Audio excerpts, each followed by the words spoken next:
Representation matters.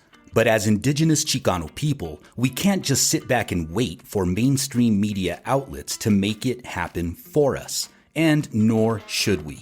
We started the Tales from Aztlantis podcast because we believe that it is imperative for Chicanos, Chicanas, and Chicanx people to produce our own media and tell our own stories. And the way we choose to do this is by using Buzzsprout to host the podcast. Buzzsprout is by far the easiest and best way to launch a professional podcast. You'll get a podcast website, audio players that you can drop into other websites, detailed analytics to see how people are listening, tools to promote your episodes, and much more. To start your own podcast and get a $20 Amazon gift card, follow the link in the show notes. This lets Buzzsprout know that we sent you and helps support the show. Buzzsprout, the easiest way to start a podcast. Now, on with the show. You must excuse me. I've grown quite weary. This hasn't been easy, I know. But you've learned a lesson. A lesson in honesty. Honesty to yourself and honesty to others. That lesson will stand you in good stead all your life. I think we've all learned a good lesson. I've always heard that honesty is the best policy. Now I'm catching on to why that's so, to why that's so, to why that's so, to why that's so, to why that's so, to why that's so, to why that's so. Yali no Chime, and welcome to Tales from Aztlantis, the show where we explore Mesoamerican pseudo-history, New Age nonsense, and other stories of adventure. We are your hosts, Kurly Tlapoyawa and Ruben Arellano, also known as Tlacatecat. Episode 5, Juan Tejeda. Greetings, dear listeners. This is Kurly Tlapoyawa, and I am excited to announce that today on this episode, we have our very first guest. So allow me to introduce Mr. Juan Tejeda. Juan Tejeda retired in 2016 as a professor of Mexican-American Studies and Music from Palo Alto College in San Antonio, Texas. A musician, writer, arts administrator, and Chicano activist. From 1976 to 1985, he was the jefe segundo of Xinachtli, the first traditional Mexica-Azteca Conchero dance group in Texas. And from 1980 to 1998, he was the Chicano Music Program Director at the Guadalupe Cultural Arts Center in San Antonio. He is the button accordionist and vocalist with Conjunto Aztlan, and along with his wife, Anisa Onofre, is the co-owner and publisher of Aztlan Libre Press. So please join me in welcoming Mr. Juan Tejeda. It is a pleasure to have you with us. Glad to be here. I didn't know I was your first guest. I feel honored to be here with you, Kurly, and with Tlacatecat here. Well, we're very glad to have you. Absolutely. So I was very interested in getting you on the show because Ruben had informed me that at one point in your life you had taken a class at UT Austin, I believe, with Juan Luna Cardenas. And Juan Luna is an individual that we've discussed briefly before on the show, and we're going to get deeper into him because, you know, all of these things that we're talking about in regards to the tradición and Mexicayot, you know, all of these different strings that we can follow, they all seem to go back to certain individuals in Mexico over a certain time frame. And Juan Luna Cardenas is one of those individuals. But before we go into that, I would like you to just, if you would, just tell us a bit about yourself and what it is that you do now. I know you're retired, so congratulations. But I know you also run a publishing company, so that's really fascinating as well. So if you could just give us a little bit of background on who you are and your history. Yeah, thank you. I just retired as a professor of Mexican-American Studies and Music from Palo Alto College. Excuse me. Palo Alto College here in San Antonio, Texas, back in 2016. So a little over 4 years now, retired and active in the development of Chicano studies and Mexican American studies here in Texas, and a writer, a musician with Conjunto Aztlan, as you mentioned, and my wife and I have owned and co-published Aztlan Libre Press. You see some of the books behind me here on the screen that we've published in the past. We've published 14 books over the last little over 10 years, focusing on primarily Native American Chicano literature and art. I got involved in the Chicano movement when I went from high school here in San Antonio to the University of Texas in Austin, and really kind of experienced Chicano studies and the Chicano movement for the first time in my life. Right out of high school, took my first Chicano studies course, and got hooked, got involved in the Chicano movement. I said, why haven't they taught me this before? Here, 12 years of school, nothing about my history except a lot of negative stuff, and my language and my culture and the arts and so forth.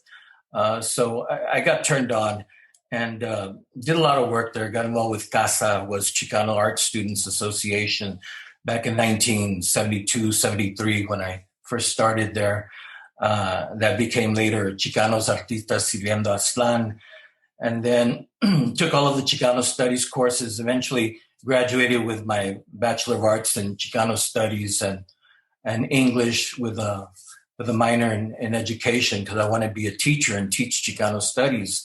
But they wouldn't let me teach Chicano Studies in Texas because it wasn't a certified teaching discipline in the state. And you needed 2 certified teaching disciplines to be able to become a teacher. Nonetheless, got involved and worked with different organizations there in East Austin and amongst the Raza with the Brown Berets, and Lucha, the League of United Chicano Artists, and began Danza back then, the first traditional Mexica-Azteca dance group in Texas, Xinachtli. We were searching for our indigenous roots during the Chicano movement. And of course, being Mexicanos within the United States and in Texas, Tejanos, the whole Mexica-Azteca was being, I think, glorified to a great extent. First by Mexico itself, obviously, because the nation state, once it gained its independence from Spain, right, in 1821, became the nation of Mexico, right, Mexico. So obviously that was the capital city of the Aztec Mexica Empire. So in a lot of ways, the whole Aztecismo was glorified by the Mexican nation. And so, years later within the Chicano movement, so it became also the Aztec tropes, the Mexica, the danza was starting to spread here in the United States back in the early 70s. I know that in California, we under Xinachtli were under el mando espiritual de Capitán General Andrés Segura Granados. And as far as I know, he was one of the first, if not the first, that introduced danza over there in California, even before, I think, Yescas, what was his name? Florencio Yescas began his group there. Andrés Segura had already come up here to California and to Texas also, in different capacities and with the White Roots of Peace. Right. And of course, representing la tradición de la danza de los concheros. So we hooked up with him through Ballet Folclórico Aztlán de Texas that was in Austin under the directorship of La Señora María Salinas. And she knew Andrés Segura. And then took Jose Flores, who is still the Capitan de Xinachtli there outside of Austin, where he has his oratorio. Took him to meet Andres Segura first, and then came back with, a sort of a mando to formalize the group. Then all of us went to our first ceremonia in Mexico, which was El Señor de Chalma, right around May, the cardinal point to the south of the danza. And the toughest ceremonia, because it's a 4-day ceremonia, all the other ones are really just 1 day, speaking of danza. And that's where we met, I met personally, and a lot of our other members in the group of Xinachtli, that we had started rehearsing and even had some danza presentations with La Señora Salinas. But once we met Andres Segura on that first trip to Chalma, things kind of changed, right? It was pretty heavy. Do you remember what year that was? That was, it must have been,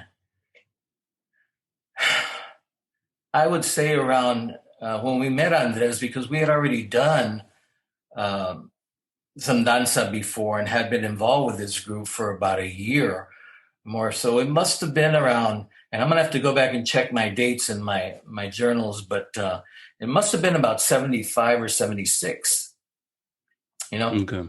But I have to check exactly on that day. Some people put it that it was a little bit later, but I'm convinced that it wasn't. So I'll have to check my journals.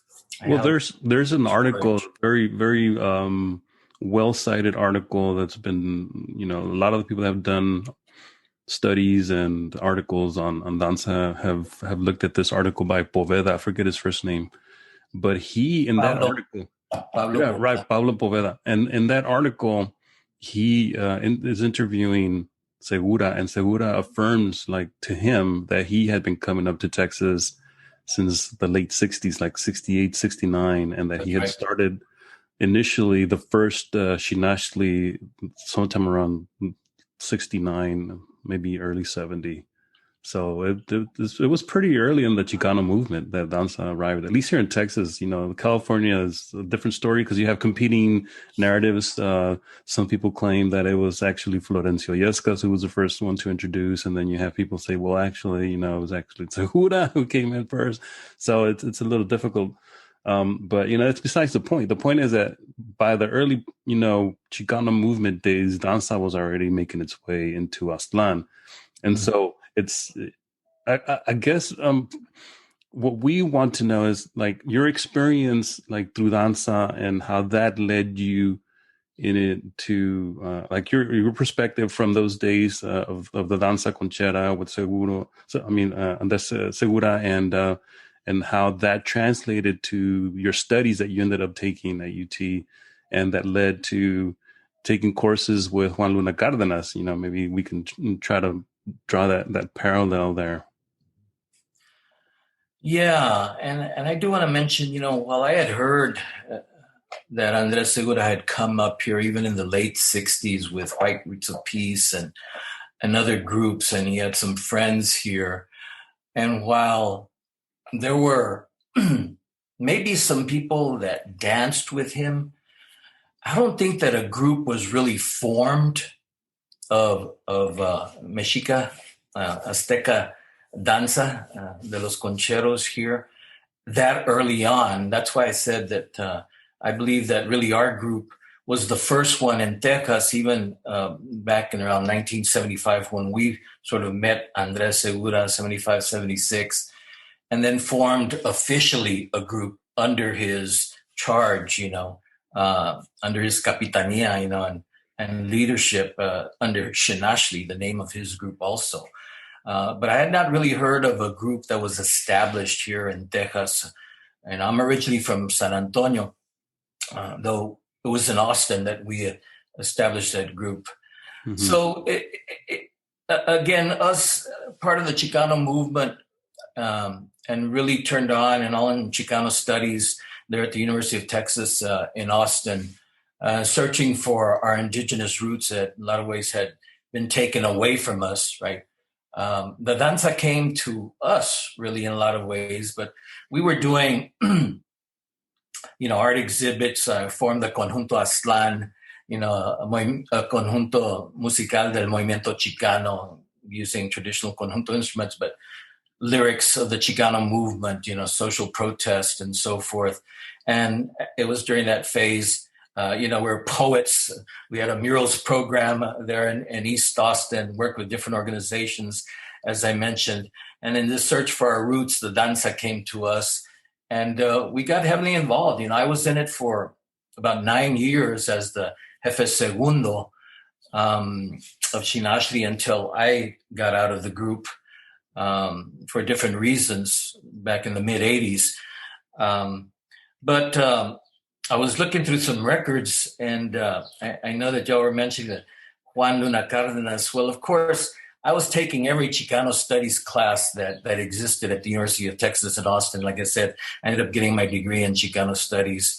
And right when I graduated in 1978 with my BA in Chicano Studies, Dr. Arnoldo Ventos, who was the director of the Center for Mexican-American Studies there at UT Austin at the time, brought up Dr. Juan Luna Cardenas as an academic in residence. And in fact, he brought him up with a big sort of title that there was some controversy over that at the time, that some people didn't want to bring him up because of his credentials, supposedly. But he was a visiting professor and current Tinker Professor of Latin American Studies. And that Tinker Professor of Latin American Studies was a big deal there at the University of Texas, right? But always from the beginning, there was some controversy over him. And anyway, I think he was there for about a year.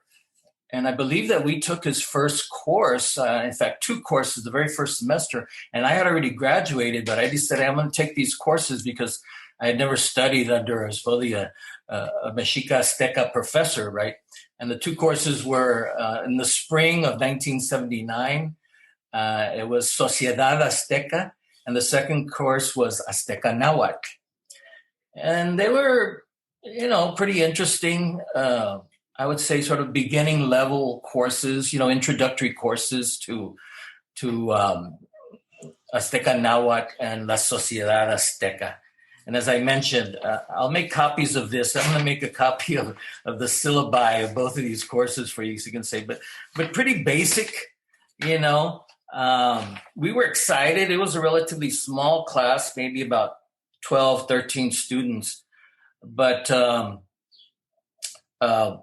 in terms of La Sociedad Azteca, for instance, he had reaction to traditional texts, ideas to history, assessment and change, fundamental concepts of culture, abode, food, dress, thoughts, organization of society, primitive developed society in the Americas, Chico Mostok and pre-Stone Age, and food and eating habits, artifacts, dress, Aztec society, family, clan, language, legends, history, other tribes, science, mathematics, concept of life. That's a lot.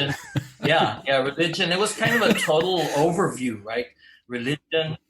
Was he relying exclusively on books that he had written as the textbooks? It was, in fact, his required texts are right here in the syllabi: Compendio de Gramática Azteca, Historia Patria, and Matemática de los Aztecas, all written by him. Yeah. And then he had other reference books like Daniel Brinton, Efalba Esquilotzochitl, Diego Duran, Danilo Sahagún, Bartolomé, the kind of the Espanol, what they call sort of primary sources now, but aren't really necessarily primary. I think they're secondary. And the 2 exams were going to be required. So it was, and the same thing, of course, with Azteca Nahuatl. It was an overview and breaking down the language and seeing how it related, how many Aztequismos and words were within even the Spanish language, and then getting down into, the adjectives, the sentence structure, the pronouns. It got kind of technical. And but there were interesting classes. First time, I think, that the University of Texas had had brought in somebody like him to teach courses in Nahuatl and in Sociedad Azteca. So when you say that there was a controversy over his credentialing, do you remember what the issue was exactly about his credentials? You know, I was a young student, and while I heard about the controversy about his credentials, and ultimately they approved him, obviously, because he came up for that year or so that he was the Tinker professor in Latin American Studies, a visiting professor. But on the side over here, and I didn't know all the details, basically saying that some of his work was suspect, right? Mm-hmm. And I vaguely remember, and maybe didn't have the academic sources and the training, the rigor that it takes to really assess that kind of stuff, right? Exactly. So do you remember anything from those courses that you'd be willing to share with us? And that was over 40 years ago. Okay. It's been a while. Yeah. Yeah. And that's what I said. I found this notebook from back then because I'm doing some work also. I'm getting some of my old stuff. And I went over it. But, it was some basic information that was good for us at the time. We were already, 2 or 3 years into the danza. And we had not studied under anybody except for Andres Segura. We did when we went to Mexico, or when he came to Austin a couple of times to be with a group and do presentations. But we had not studied with anybody else. He was first. And I should mention that at that time, also, we came into contact when Tlacayelel came up from Mexico. And he associated with our group Xinachtli and did ceremonia with us. And we also, attended some of his presentations. And in fact, he stayed at my house and he stayed at Jose Flores. He had a group of young sort of danzantes, but they used to dress all in white in the old traditional Mexica, like in the codices when they would dance. And of course, we had the plumas and the colorful vestuario de la tradición, right? And they were very, very basic, sort of macehual. Were they doing danza conchera, or was their danza different from? And they did danza with us, and we did danza with them, and it was basically danza, okay. Conchera. I think when you get down to the bottom of it, even all these Mexicayot and Mexica grupo de danza, they're really coming from the same root. And I think that it's the tradition de los concheros, right? Right. Some of the groups decided to try to decolonize the tradition of the concheros and not use the concha, for instance, and just use the huehuet, the traditional instruments, y los pasos de la danza. Mm-hmm. But I don't think that you could ever completely decolonize, even la danza on certain levels. I mean, most of the cantos out of necessity were done in Espanol, even though there've always been traditional Nahuatl cantos that still exist, right? Well, and then even looking at it from the perspective of decolonizing it, right? Because danza didn't really become part of the Mexicayot, that the way that we know it with the MCRCA, with Samanahuac Tlamachtiloyan, until like the late 70s, I think, is when they really started bringing in danza. And in their attempt to decolonize it, quote unquote, they got rid of all the trappings, or most of the trappings of the concheros. But what's unfortunate about that is those conchero teachings had a lot of knowledge buried in them that was indigenous. Right.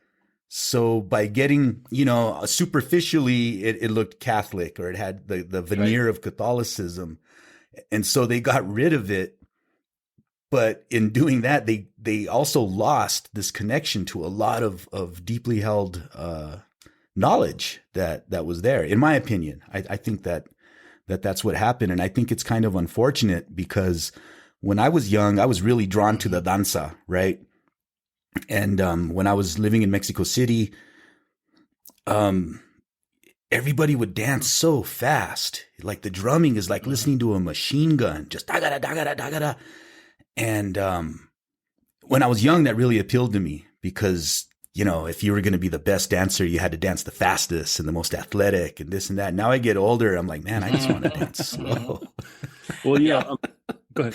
And just enjoy it more, right? And make it meaningful to me instead of like feel like I'm performing for people to kind of judge me on my abilities. Just block all that out and tell the drummers like, hey, slow it down, man. We got time. See some of the grupos over there in Mexico, in the ceremonias de los Cuatro Vientos y el Centro, the older groups, they dance slower, right? Not as fast. Andres Segura used to call the young, really showy groups that used to dance out in the plaza and sometimes even out in the centros, you know, at night where they had bars and stuff. So then for money, used to call them La Tropa Loca.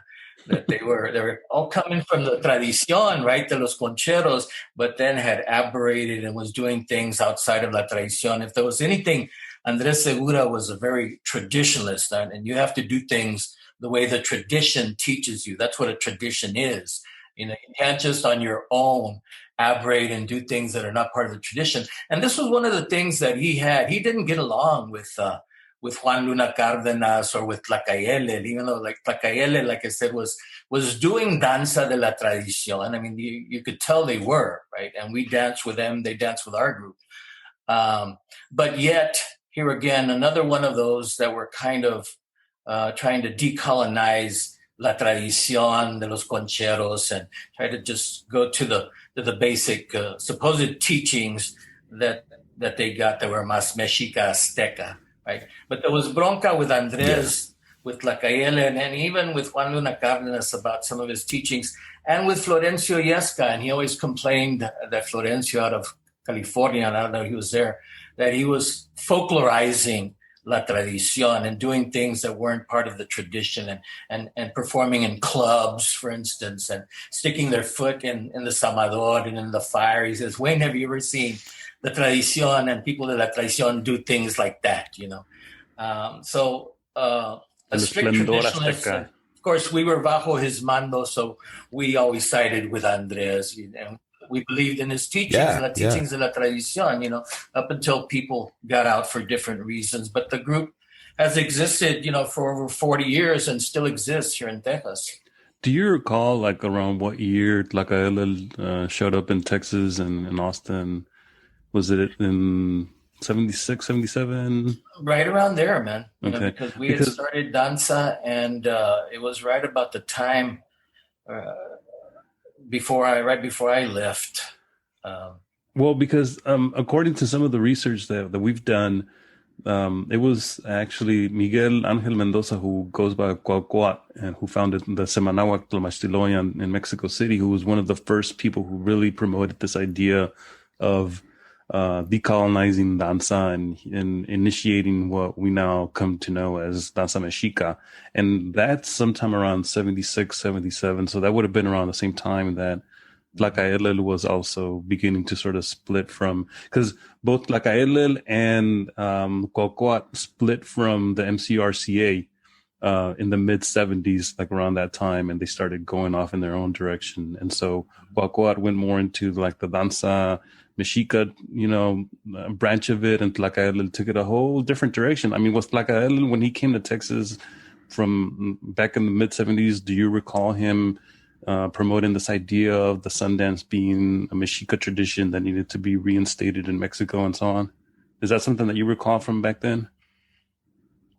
I have a vague recollection of that, of them obviously trying to make this connection with Los Indios del Norte, you know, that we were related all the way up to. And I have a vague recollection of them, you know, trying to promote the unity de los Indios up here north with the Mexica-Azteca tradition. And somehow the Sundance was in there, but I couldn't tell you exactly right now So he wasn't really like trying to push it on y'all when he came up with this group of danzantes.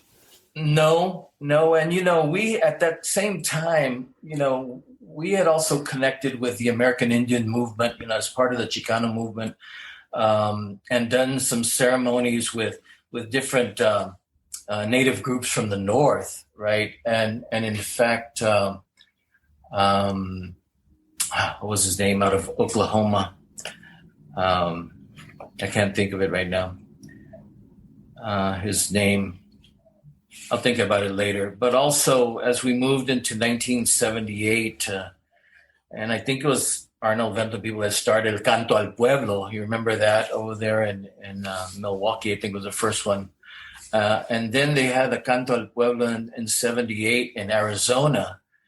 And that's where we met Leonard Crow Dog. And it's kind of like Chicanos and Mexicanos and other nations and tribes from the South meeting from nations to the North, and kind of the beginning at that time of the sort of the union of the eagle and the condor, right, of the whole continent, the indigenous continent. And that was the first time we did a ceremony with Leonard Crow Dog from the Sioux, peyote ceremony, and we did danza there and connected with different groups. So we already had, is what I'm saying, these connections with some native nations and people to the North and the American Indian movement. So that Tlacaelel came through, and even Andres, I think they had this concept of this pan-indigena, continental movement, right? That we were united, and we are, by sangre, by the original people of this continent, different tribes, different clans, different nations throughout the continent of America, both North and South, and that we were related as original people. So Tlacaelel had it, so he kind of fit naturally with our group. We were having connection with different people, Juan Luna, Andres. We connected with people from California de la Danza who danced with Florencio Yescas. They came here. Some of our people went there, and we danced with them in Austin. Azteca, you remember Azteca, and Guillermo El Venao, and Tupac Enrique, these people. So we were connecting, right? Later, and of course, though, the one thing about all these people, Andres, Juan Luna Cardenas, Tlacaelel, the people that we met that danced with Florencio Yescas, it was Mexica, it was Mexica-Azteca tradición de danza de los concheros. There was this unity that bound us, even though, both Juan Luna and Tlacaelel wanted to, in that sense, sort of decolonize la tradición de la danza. And that was sort of the bronca that Andres Segura had with everybody. Okay, yeah. I was just going to ask you what Luna Cardenas thought about the danza conchera and vice versa. What, how that interaction played out between Tlacaelel, Cardenas, and Segura. What that dynamic of that, having those people all in the same room. What was that like? No, well, they were never in the same room. Okay. Straight.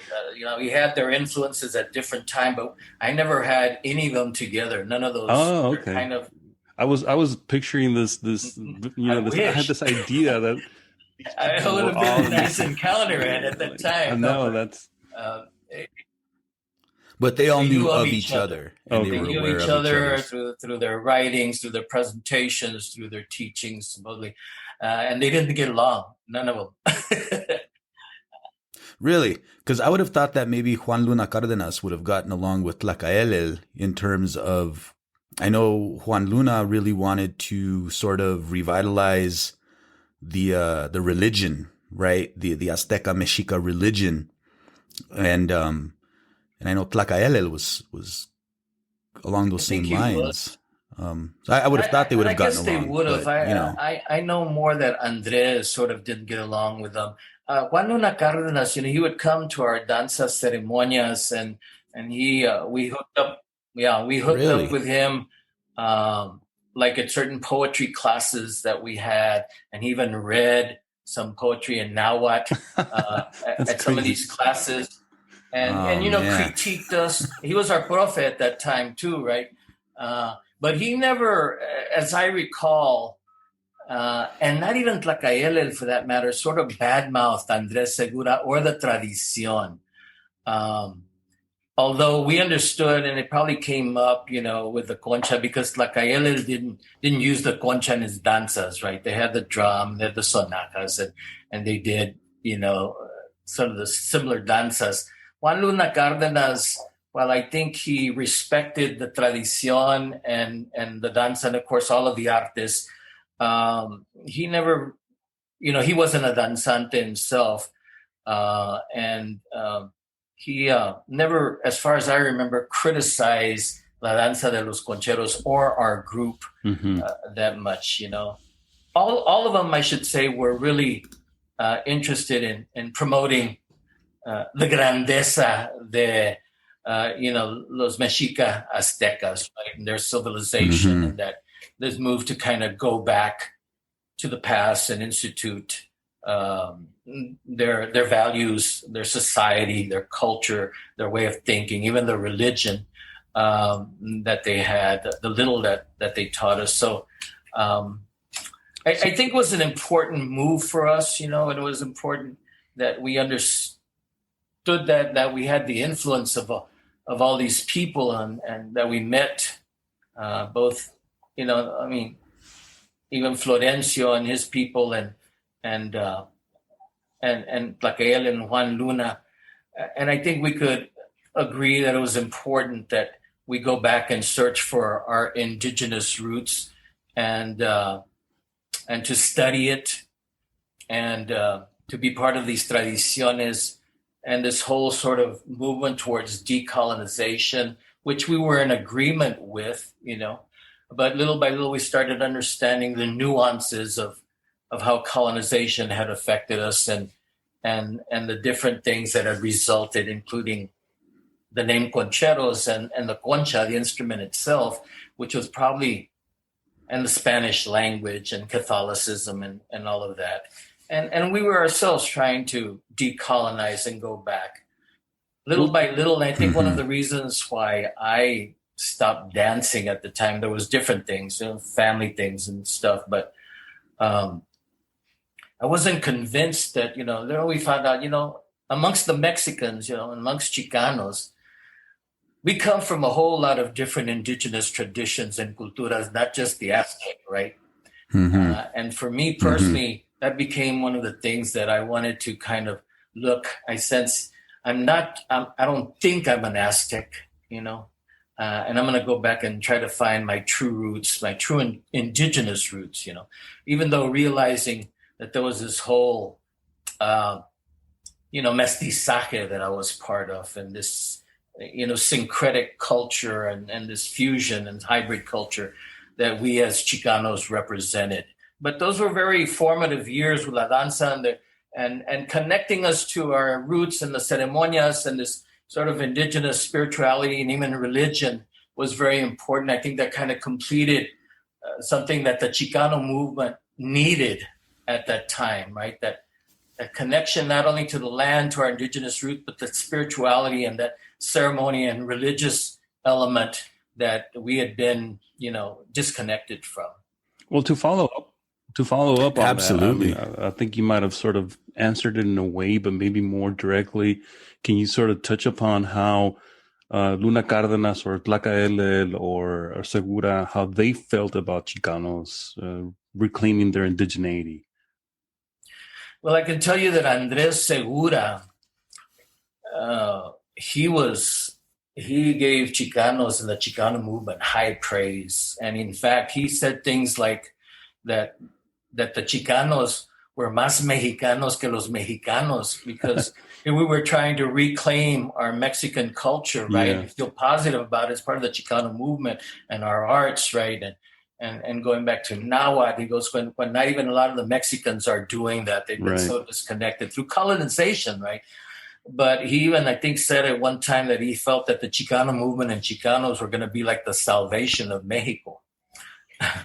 But he always knew that we were of the same people, and in fact, the larger Pan-American Indígena movement, but specifically with the Chicano people, had a very close affinity. He knew that we were the same people. Just the border had crossed us, right? And more so than we had crossed the border.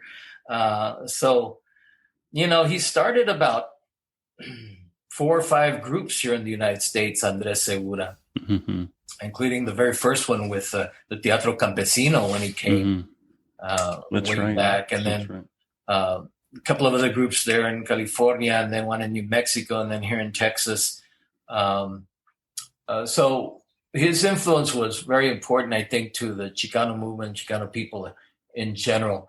I think that Juan Luna Cardenas also realized this very important connection between, Mexico and the Chicanos and the larger indigenous peoples movement throughout the continent. And so did Tlacayele. I think all of them did realize, and that's why they came up here, right? That's why they went up north also, and following and teaching and connecting with different groups and cultural groups and danza groups and movement groups, and giving their platicas and their teachings and connecting with the Native American movement and indigenous people up here in the north. I mean, and especially the Chicano movement, because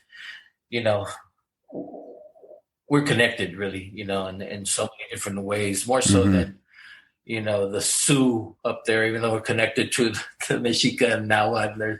They talk about connections with through language and the trade routes and so forth.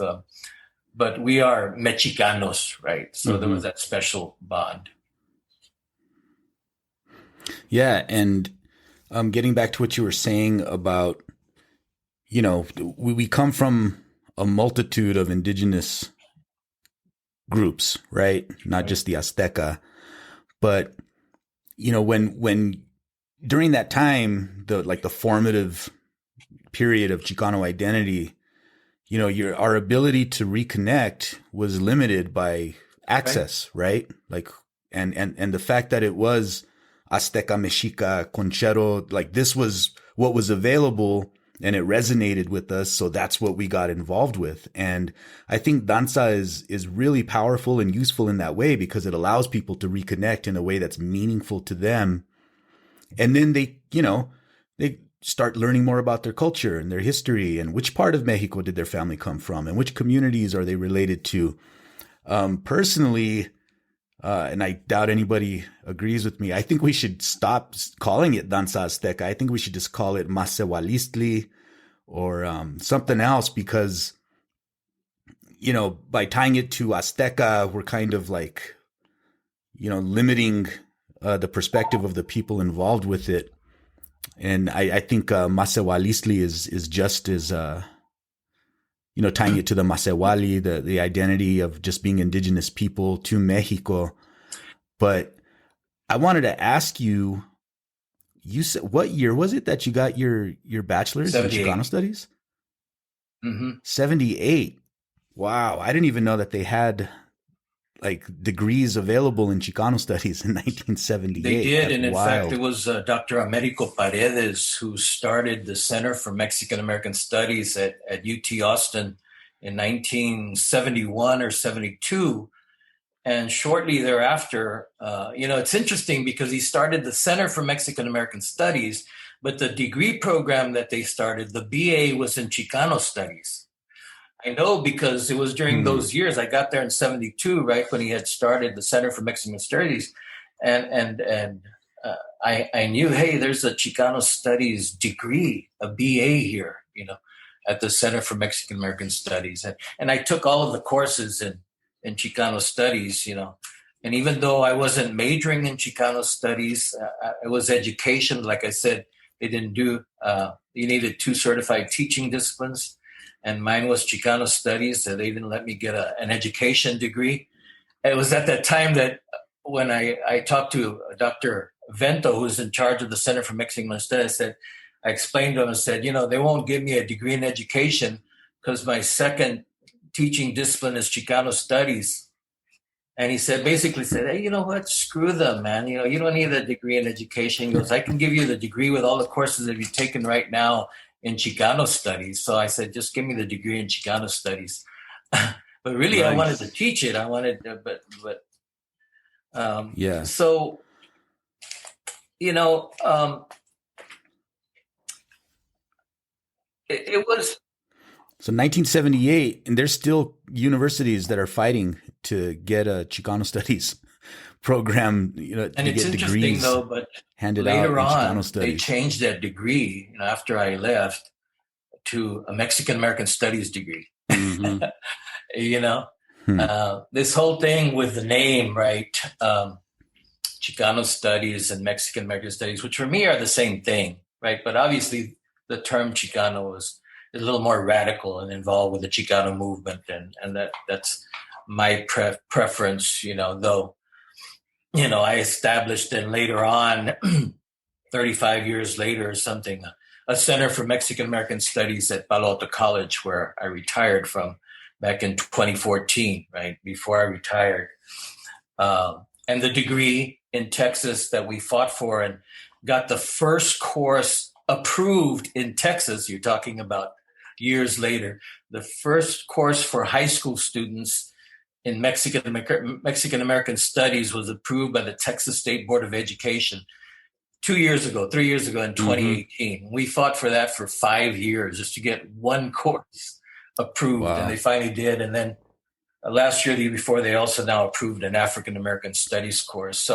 And now we're working on the Native American Studies course. Now we're working on Native American Studies course, which is very important. But just to show you how slow things are and how backwards in a lot of ways education is, and really, one of the things there where I think that we as the Chicano movement kind of failed in that is while we got Chicano Studies and Ethnic Studies and African American Studies and Women's Studies, they're in the late 60s and the early 70s, got a lot of programs initiated and going and operating throughout the nation. It was primarily at colleges and universities. I think where we failed is that we should have focused more on elementary through the 12th grade.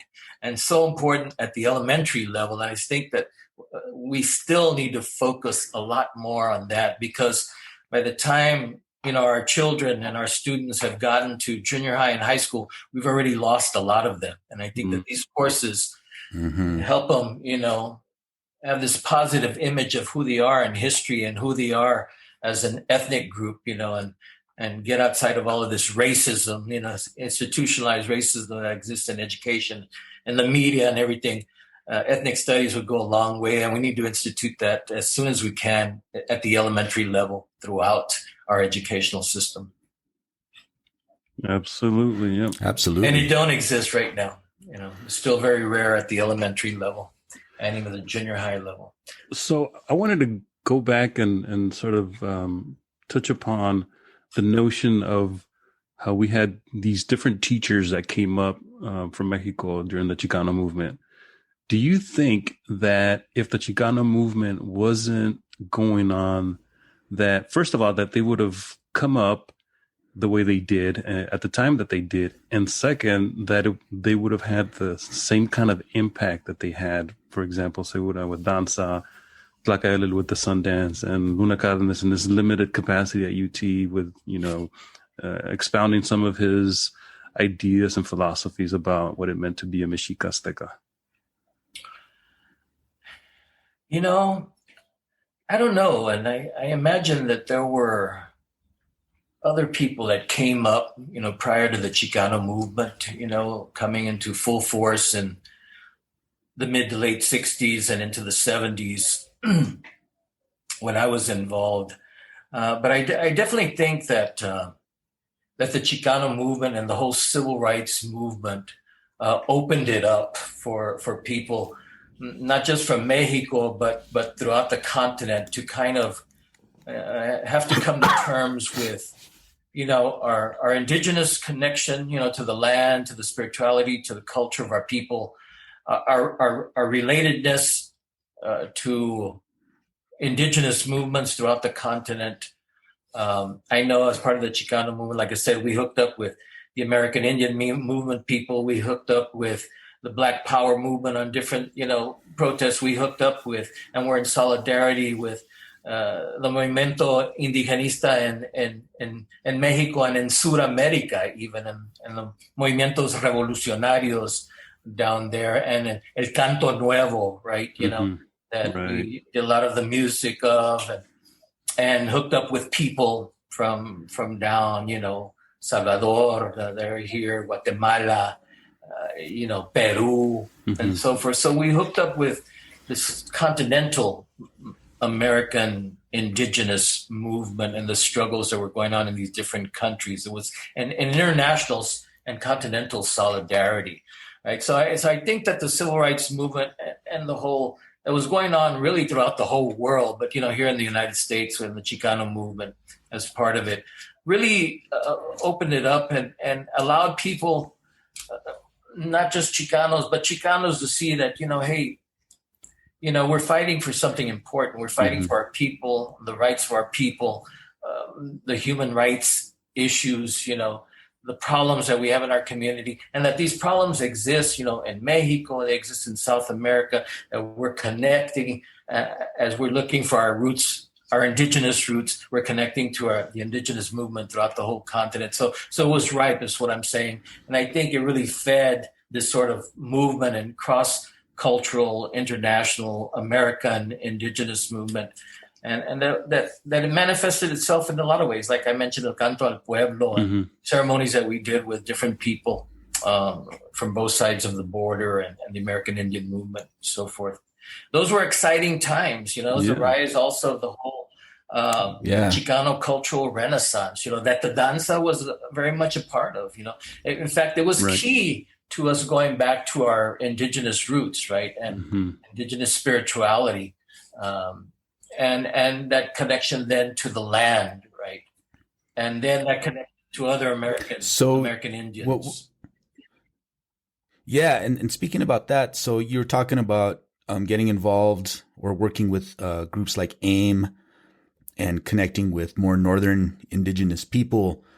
Did you feel like there was active solidarity there within northern natives, like viewing Chicanos as indigenous people, as being part of the same struggle for indigenous rights? That's a good question, because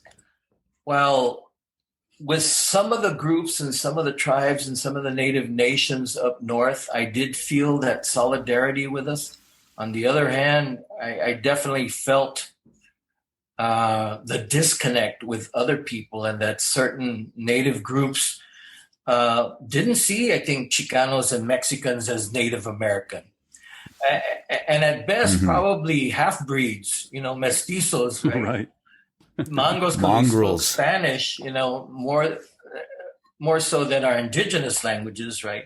And then at that time, also in the 70s, when I kind of came of age, not in the 60s, so in the 70s as part of the Chicano movement, we felt that. And there was this whole, well, I'm more native than you are. That still exists, and I'm a full-blood. Right. And you're Mexican, you're not native, and little by little, I think that concept has begun to change, though that still exists even to this day. But I think, certain scholars played important roles in disseminating that concept, and little by little people opened up that this is more a continental movement. And there's a lot of different original native groups throughout, and that we have this connection, and that we should be in solidarity with these liberation movements and across the continent, and I think for the most part, people de conciencia, right, and people of the movement had that solidarity, whereas other people that maybe weren't as much movement as others were, didn't see us as native people. There's always a spectrum. Everything always flows in the spectrum. Yeah. So I know we've probably come up to the end of the hour here.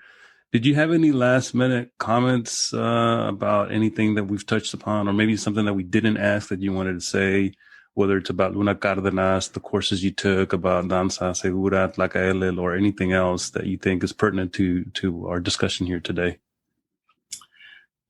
I think we've talked about a lot of important things, I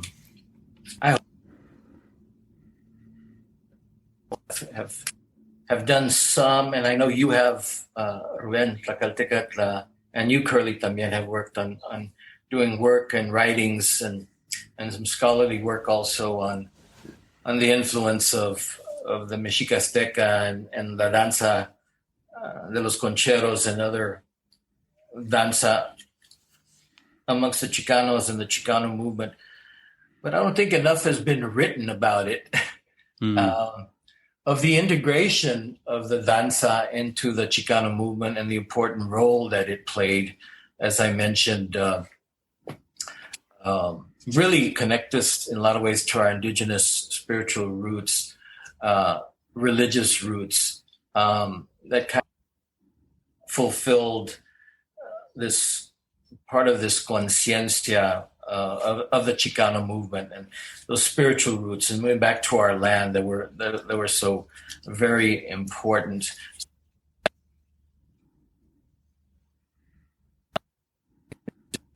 In a fuller, more complex,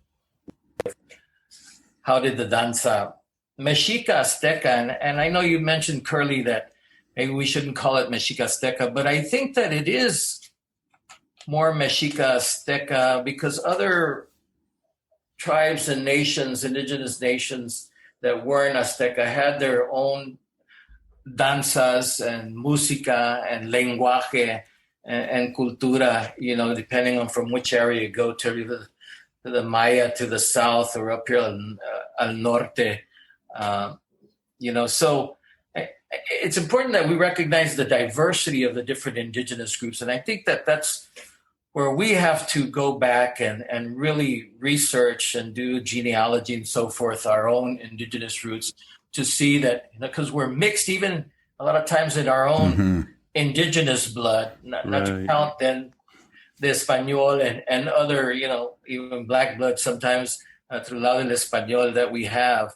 But we're mixed. I came to find out, I came around full circle that when I left the danza back in about 1985 or so, after being in it for 9 years as jefe, segundo, Xinachtli, part of it was to kind of really try to find my true roots, notice that I didn't have this connection to the Aztecas. And I came to find out that I do have, on my father's side, Martinez Tejeda, what they call now Coahuiltecan blood from the different groups here in San Antonio, because they've been here since before the Españoles came, right? And then we do have some Español-sided bloods that are intermarried with some of our, grandmothers. But I asked Andres Segura one time, because we were at one of the ceremonies, and we were in his little apartment in Mexico City, and he looked at Jose Flores. We were getting to go to ceremony and getting our vestuario together, and he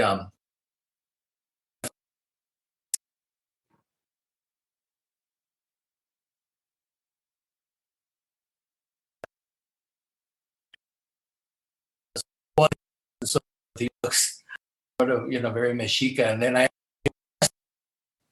of course I didn't have my goatee back then, but I had my bigote, and I say, "Yo, maestro, ¿cómo me miro? ¿A qué me miro?" And he looks at me like that, and he looks at me for a while, and he goes, "Tú pareces Tlaxcalteca." And I thought he was fucking with me because, the Tlaxcaltecas were the enemies of the Aztecs, right? Perennial enemies. And of course, Andres Segura was bien Mexica, y tradición y todo. Some of the origins of what we know as the danza conchera as originating independently in, Tlaxcala territories or places that were settled by Tlaxcalteca. But you also have the story, the basic story of the danza, how it came to be, is about how Tlaxcaltecas and other Christianized Indians were coming in and trying to do the same to unconquered peoples like the Otomi and the Chichimeca, and a lot of those happen to be Tlaxcalteca Indians. And so there's the Tlaxcalteca play an important role in the mythology of the danza conchera. So there's something to that. There's definitely something to that. So the first time I went to Chalma, I mentioned and met Andres Segura.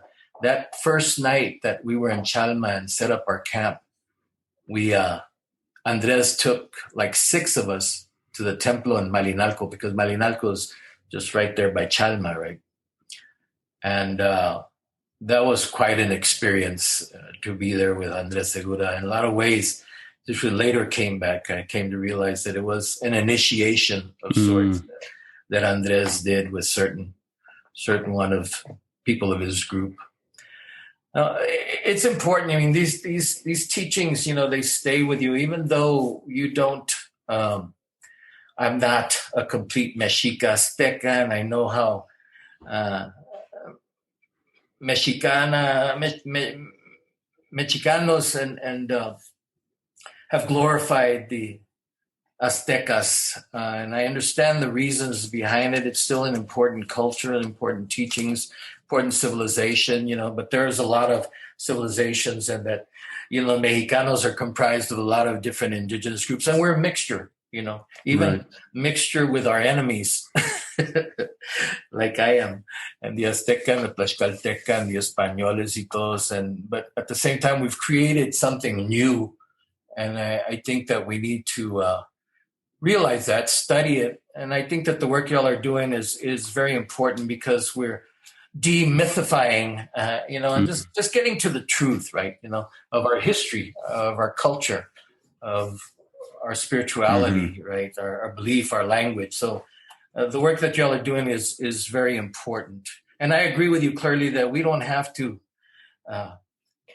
tell these lies that kind of build up, the Mexica or other indigenous cultures, because the actual truth is so much more powerful that we don't have to build it up. They were already great civilizations that had great cultures and arts and language and societies, that just tell the truth. Yeah, absolutely. I think that's a good place to end the interview. Something positive said about me. Now I can tell my wife. That's where it ends. Thank you for listening to Tales from Aztlantis, a project of the Chimali Institute of Mesoamerican Arts. If you enjoy the show, please consider becoming a Patreon supporter. You can do this by visiting talesfromaztlantis.com and clicking Support the Podcast. Your continued support will help keep the podcast ad-free and independent. Until next time, Timo Itase.